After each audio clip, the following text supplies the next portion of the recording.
Welcome. My name is Bernardo Vargas, and I am Dr. Nearshoring. And I want to thank you very much for joining me in another program of manufacturing in Mexico for Dummies. Today we're going to talk about continuing the previous subjects. We have talked about your manufacturing strategy, how you wanna get your support. If you want to be standalone, if you want to be in a shelter, if you want to have other types of deals. We have talked about hiring, project management, and legal support. We have talked about the benefits of coming to Mexico, typical benefits. Those benefits are normally increased with the nearshoring. So you need to have a very clever, very sharp acquisition or purchasing negotiator person in order to get more benefits from the governments. And then, like I said before, your decision of where you want to place your plant, either in Chihuahua, Nuevo León, Coahuila, San Luis, or Tamaulipas, etc., perhaps going to be driven by who's giving you the best deal. And that's my recommendation. But as early as possible, you can start doing that, because that takes time. And you need to have the people traveling, and then you need the support of your project manager. So the project manager is gonna guide you through the different places and locations of government and offices, and perhaps this person is going to have connection and your legal entity. Normally for the benefits, I recommend that you have your legal advice. Your legal advice. It's important. Counsel, your legal counsel. It's very important. Sorry. I want to say legal counsel. That you have your legal counsel so they can guide you through all the benefits, because there could be more benefits that I just mentioned. These are just benefits that I remember I have done. I have even negotiated for my customers in the past, and we have included in their projects. But there could be more. So now today we're going to talk about your legal entity, which it has a name. I have here in my notes somewhere that are here. It seems the correct, according to ChatGPT, the correct name, which we call your legal entity. For me, it's like a legal entity incorporation papers. Or legal entity deeds. That's the other way I name it, but that's me. It seems it's the correct name is articles of incorporation. So, in order to make your articles of incorporation, which is very important because the company is nothing here until you have your articles of incorporation. Probably it's the same everywhere, right? But here is the name. The name is entidad legal, and it's the acta constitutiva. That's the official name. Every company has to have an acta constitutiva. What is coming on the acta constitutiva or articles of incorporation?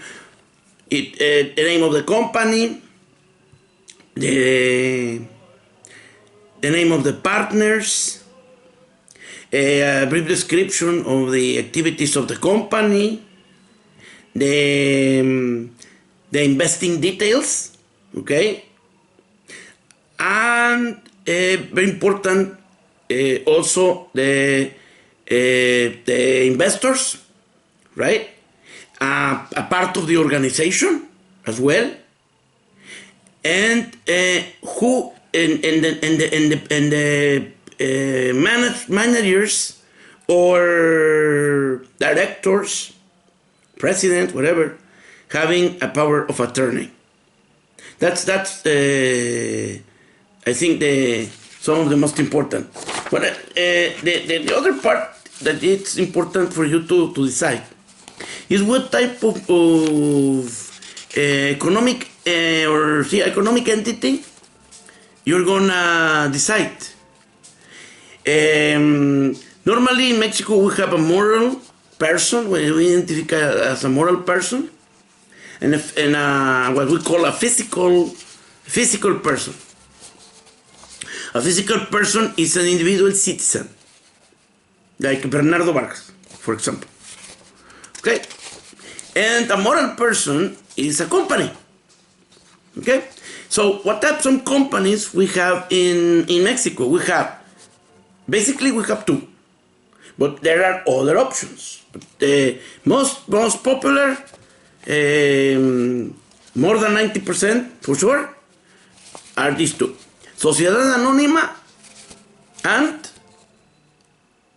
Sociedad de Responsabilidad Limitada. Now I'm going to talk about each of them.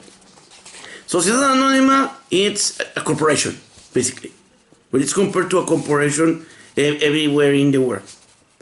It states as is a separate legal entity, independent from any other one, and independent from its shareholders. It requires a minimum of 2 shareholders at all the times. Is managed by a board of directors or a sole administrator for making the business decisions and overseeing general affairs. Okay? Now, here is where the one of the first questions comes. Is it possible to have foreign people as a shareholders or sole administrator or managed by a board of directors? Yes. In the past, I'm talking about before NAFTA, it was not possible. And then start changing gradually from having part foreigners, part nationals, until right now the shareholders can be foreigners, the board of directors can be foreigners, the administrator can be foreigner, and also the power of attorney person can be a foreigner. There are certain requirements, like all the data and an official ID, etc. But that makes it has been making the whole process more simple. Then it says directors are elected by the shareholders, and officers handle day-to-day operations. Yes, some officers and some directors need to be named and incorporated into the paperwork. The capital contributions are represented by shares. On the second one, the Sociedad de Responsabilidad Limitada, SDRL, this is an LLC, limited liability company, as everything else in the world. Okay, everything is the same. It's probably a little bit more simple than a Sociedad Anónima, than the corporation, than the first one. But the contribution to capital are represented by equity quotas, not shares. Equity quotas. Okay? Well, there are others that I'm just going to read it here very quickly. There's a general party. There's a general partnership. Right. Let me see what happened here. Okay. We have a little failure on illumination. Sorry. Now it seems we're back. Okay. General partnership society. Partnership where all partners have unlimited liability. Okay? Then simple limited partnership society. I think I have never used these things. I assume these are for very specific types of companies. Cooperative society. So, for example, cooperatives in Mexico were very famous in the past because there were cooperatives for agriculture, there were cooperatives for fishing enterprises, also for cattle grow. Those are, like I said, groups of business that their activity is very focused, and there are many partners. Then we have public limited company. That's a Sociedad Anónima, similar to Sociedad Anónima, but with specific requirements for public offerings. Okay? That's public limited company. And then we have limited partnerships by shares. Combines elements of limited liability and partnership. Okay, for all of these are very, very few. But for everything that I talk about, this is why it's very important that you have your attorneys, at least your initial attorneys, to be helping you in preparation. It's common that I have seen all the time with my customers that companies start with some legal firm and they feel very comfortable. Normally these are more expensive, but they use them for a limited period of time, and then gradually they get recommendations to move with others. To handle the labor relationships, mainly the labor relationships. You need a legal attorney with that experience, and that's a day to day. You're gonna live with those guys. Yes. So what else do I need to comment here? It's very important that you start doing it from the very beginning. I think it's better if even before getting signed your project, but once that you have like 80%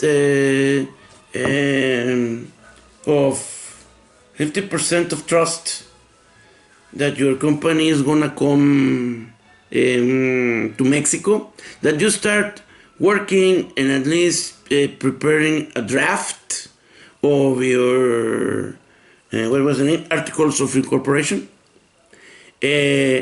because I think that what takes longer. But once it's presented to the government office, it's going to take us a good 3 months for the final signature, at least. So I know saving time in a project, it's key. Don't waste time. Make the calculation and get an offer, a quotation from your legal advisor. How much it's gonna cost you to make the articles of incorporation, at least the first draft. So I think all the money that you spend there is going to be an investment in the future for you. So this is what I have for this chapter. I hope it helped you. Again, my name is Bernardo Vargas. I am not Dr. Nearshoring, and this was Manufacturing in Mexico for Dummies.